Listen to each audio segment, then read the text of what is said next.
This is Anthony Baxter. If you've not heard of him, he directed the movie You've Been Trumped 2, A Dangerous Game, and also Flint, which will be out shortly. So, Anthony, thanks so much for coming on the program. Greatly appreciate your time. Thanks for having me on, Rob. So before we get into Trump, which there's a lot to, dive into on that subject, but can you tell the viewers that don't know about you a little bit about you and what drove you into your interest as far as becoming a movie director and a cinematographer? Sure, well, I'm talking to you from Aberdeenshire in Scotland, and just up the road is where Donald Trump decided to build a new golf course resort back in 2010, and it was going to be built on a pristine area of natural habitat, these wild undulating dunes that were supposed to be protected under Scottish law. But what happened is Mr. Trump came and he said he was going to invest £1 billion into this development, $1.5 billion.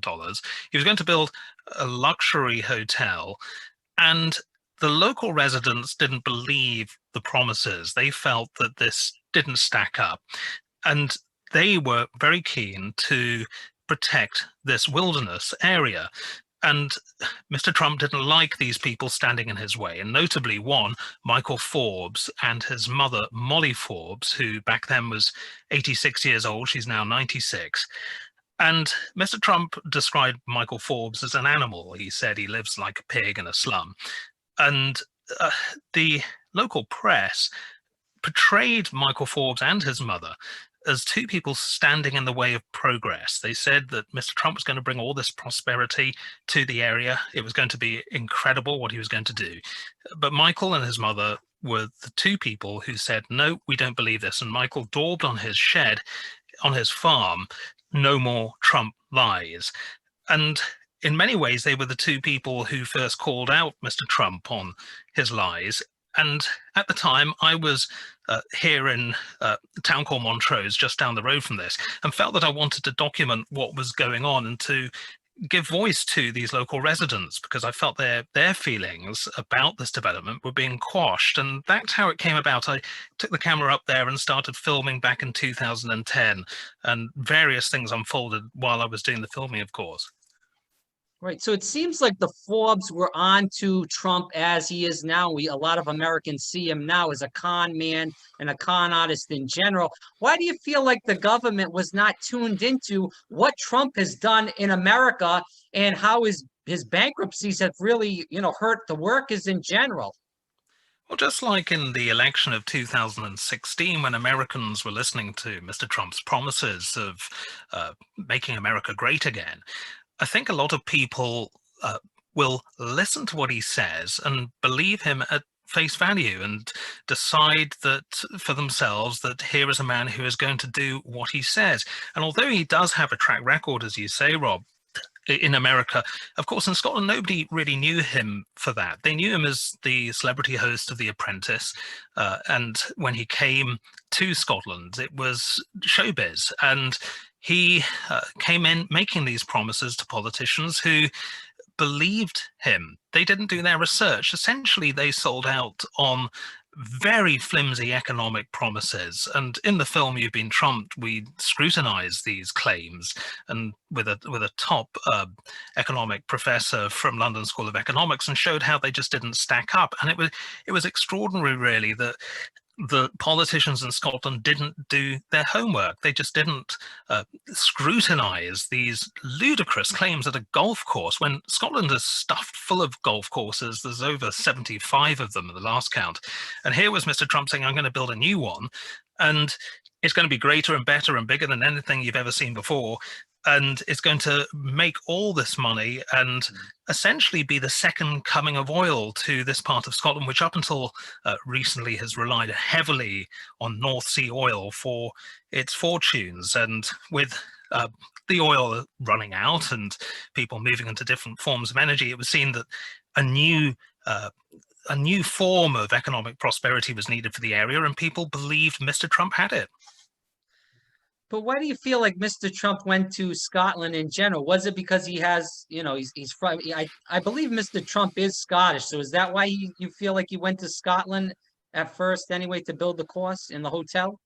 Well, his mother hailed from Scotland, from the Western Isles, the Isle of Lewis, and he said when he came that he was doing this in honor of his mother. He said he wasn't doing it with anybody else's money but his own. He obviously has always really enjoyed golf. I mean, and his portfolio of properties expands across America with many golf courses. But I think from a business point of view, I can understand it in the sense that he wanted to have a golf resort in the home of golf, and golf was invented in Scotland. St Andrews, just down the road, was the first golf course in the world.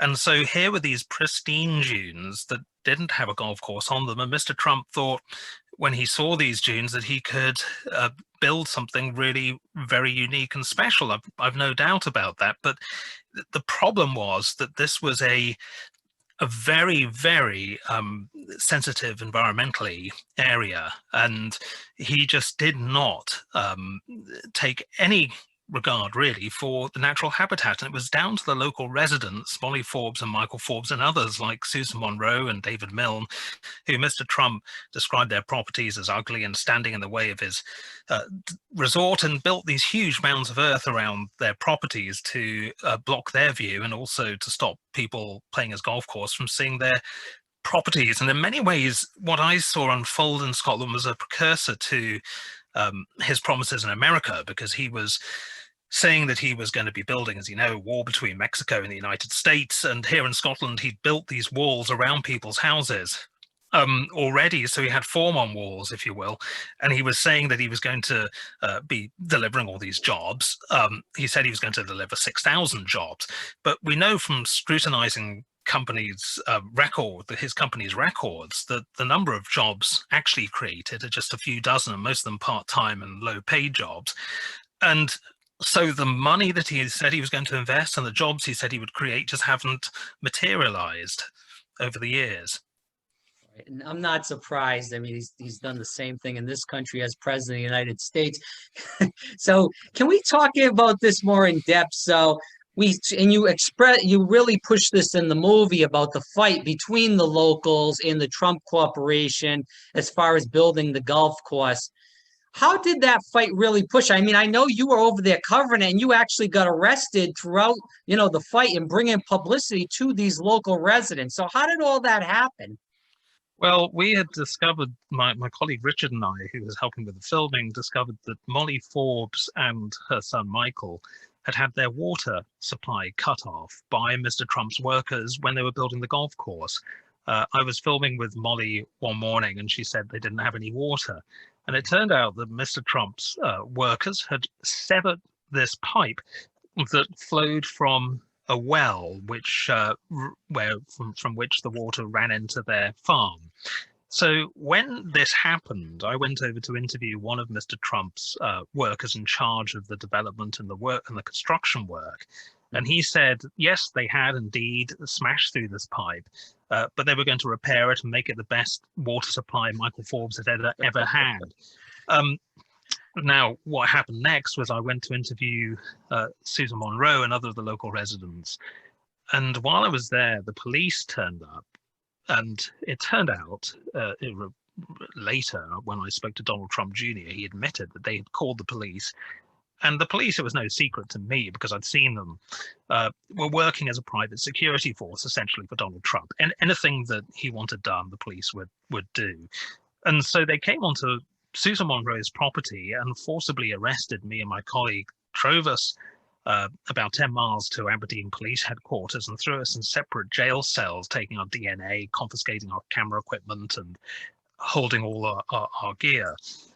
And then we were released later that night, but charged with a criminal offence for which you can go to jail in Scotland for some time. It's called breach of the peace, and it's a sort of catch-all criminal charge. And we fought this charge. It was eventually thrown out, and our case was taken up by the National Union of Journalists. But it was a very worrying state of affairs that essentially journalists investigating a wrongdoing and trying to get to the truth were arrested and put in jail on the orders of Mr. Trump. Can we talk about the environmental impacts that the Trump hotel really put on the Forbes and also people that lived around that area in general, but not only just them, Anthony, but the land in general, of how they really destroyed all those dunes, like you said, that have been there for hundreds of thousands of years. Yes, well, these dunes were unique. They moved and shifted like no other dunes do, and they were protected because they hold key evidence, really, about climate change. And scientists had studied them for many, many years because they would move along this part of Scotland over the course of a year or so. The dunes would be constantly moving. Um, and what Mr. Trump wanted to do was bolt them down, which you have to do in order to build a golf course. If you're going to have a green or a tee, you can't have the land moving. So it has to be stabilized and held down with marram grass, which is not the not what not what the scientists say you should be doing to that protected site. So his hotel, by the way, never got built. So it was only the golf course that did the destruction. And if you go there now, you can see it very clearly because you have this golf course put onto what was a wild natural area. And very few people are playing it. It's losing millions of dollars every year. It loses a huge amount of money. And since it opened, it's certainly lost millions and millions of dollars. And all that for what? For a golf course that has destroyed this this ecosystem. And the Scottish government should have protected it, but they, as I said, believed his promises and felt that the economic boost for the area would outweigh the environmental concerns. But those economic promises have never been delivered, and so all this has been done for nothing. That the golf course is losing, millions of dollars every year. Do you feel like he'll just sell that land to somebody and they'll just develop whatever houses or duplexes on that land eventually? Yeah, well, he has a plan to build many houses on it and has been given the green light for that. So Oh. in many ways, that is the value of the land. And as the professor of economics in London School said in the first film, that anybody else would never have got that permission. If you'd said, look, I want to get this land and build all these houses on it, nobody would have given him the green light. But it was the fact that he was promising this luxury hotel. He was promising celebrities coming to play these big golf tournaments on his property, and none of that happened. So what he has now is planning permission to build homes for millionaires on this extremely valuable and wild part of Scotland. So my question is, why are the politicians in that area of Scotland and Aberdeen still sold out to Trump and giving him the green light to build all these houses when, just as you spoke about, Anthony, all the environmental damage that he's done to that area? And not only that, the lies and just being a total con artist in plain English of how he manipulated all these governmental officials. He manipulated the police. So why are they still giving him the green light to build houses? I don't understand it. Well, I don't understand it either, and I don't understand why they've given him the green light to build these houses, because they've already seen that things have not stacked up in the way that he claimed. And there was a huge public outcry against the building of these houses.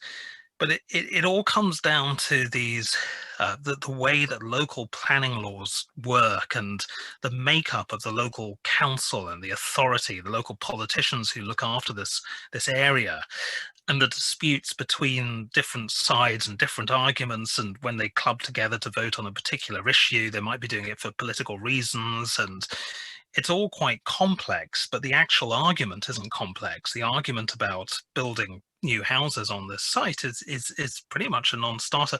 It is also fair to say, I think, that in the day that we are now, after COVID-19 has ravaged the economy here as it has all over the world, that those houses look less of an appealing proposition financially, I think, even for Mr. Trump at this point, because there isn't the money in the area for people to be spending on these luxury houses, which was the plan.